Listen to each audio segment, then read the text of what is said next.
Halo semuanya, di sini saya akan menjelaskan terkait modul kedua. Di chapter kedua ini kita akan membahas tentang project life cycle, siklus hidup proyek.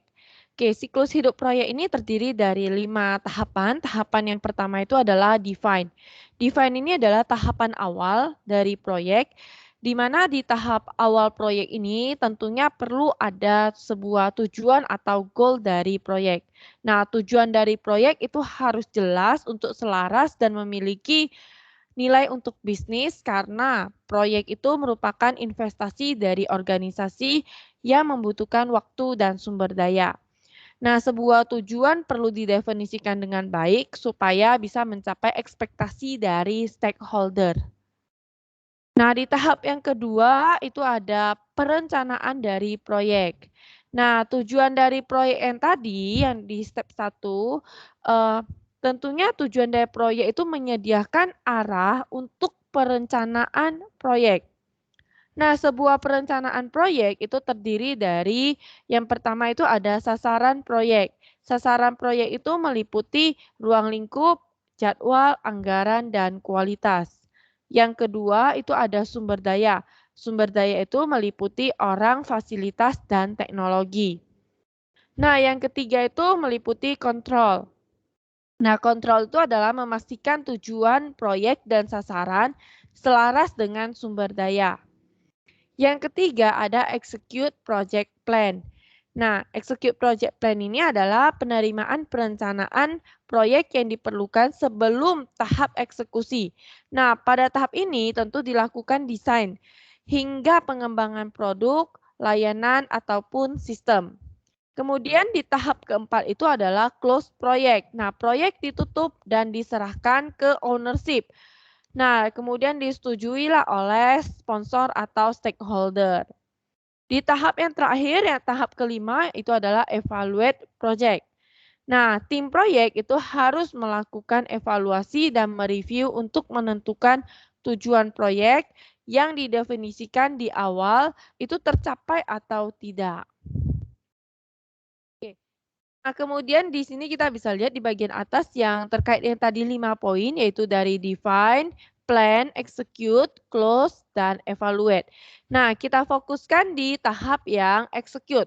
Nah, di tahap execute ini ketika kita mengeksekusi perencanaan dari proyek, nah di tahap eksekusi ini tentu tadi step yang kita lakukan itu mulai dari desain, kita kembangkan produk atau layanan ataupun sistem.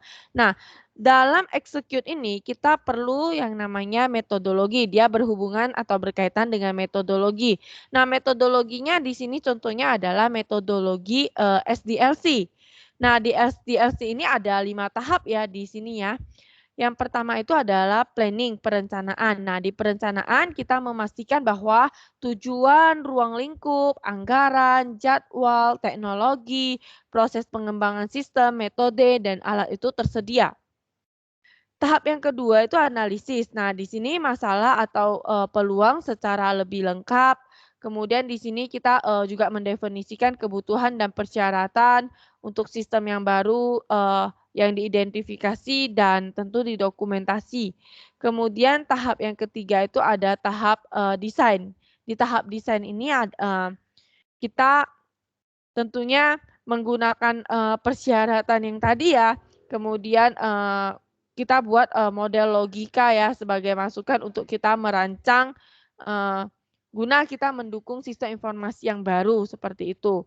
Nah, kemudian, selanjutnya ada tahap yang namanya implementasi. Oke, di tahap, implementasi ini, kita melakukan pengembangan ya, kita konstruksi sistemnya, kemudian kita uji, kita instalasi, kemudian kita kasih pelatihan, dukungan, dokumentasi. Nah, di tahap yang terakhir itu maintenance dan support, pemeliharaan dan dukungan. Nah, pemeliharaan dan dukungan ini mungkin bukan fase ya, tapi sebenarnya dari proyek yang saat ini merupakan pertimbangan yang penting ya setelah sistem diterapkan. Maka kan kita katakan itu akan diproduksi ya. Jadi ke depannya itu kita harus jaga maintenance-nya, kita harus tetap, ada support-nya, seperti itu. Kemudian selain SDLC, di execute project ini selain metodologi SDLC bisa nggak metodologi lain? Bisa. Mungkin boleh diterapkan metodologi waterfall, agile, dan lain-lain. Nah, kemudian ada yang namanya the Prince2 metodologi ya. Di sini dia ada 7 tahapan.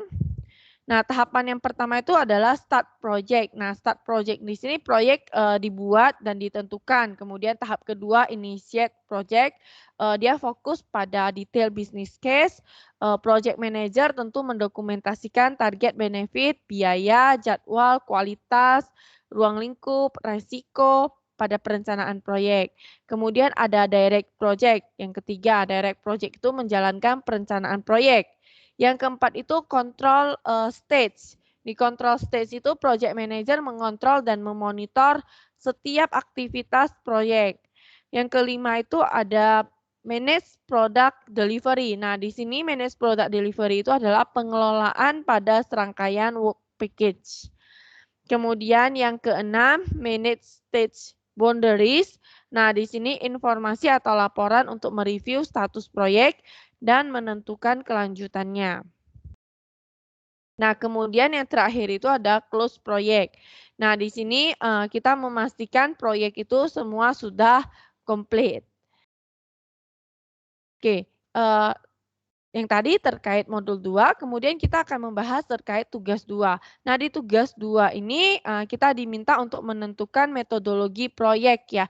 Di sebelumnya tugas 1 kan kita sudah tahu ya, kita sudah dapat sebuah proyek sistem informasi. Dari proyek sistem informasi itu yang sudah kita angkat itu, yang akan kita angkat itu, kita tentukan kita mau pakai metodologi proyek apa. Apakah misalnya SDLC, waterfall, agile atau apa gitu ya. Kemudian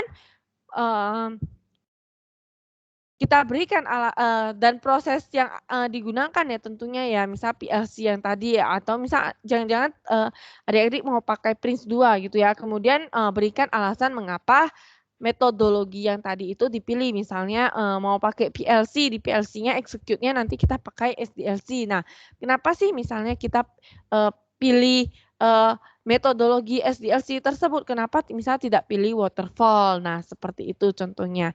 Nah, itu yang dikerjakan di tugas 2 ini. Nah, demikian video ini saya buat. Terima kasih.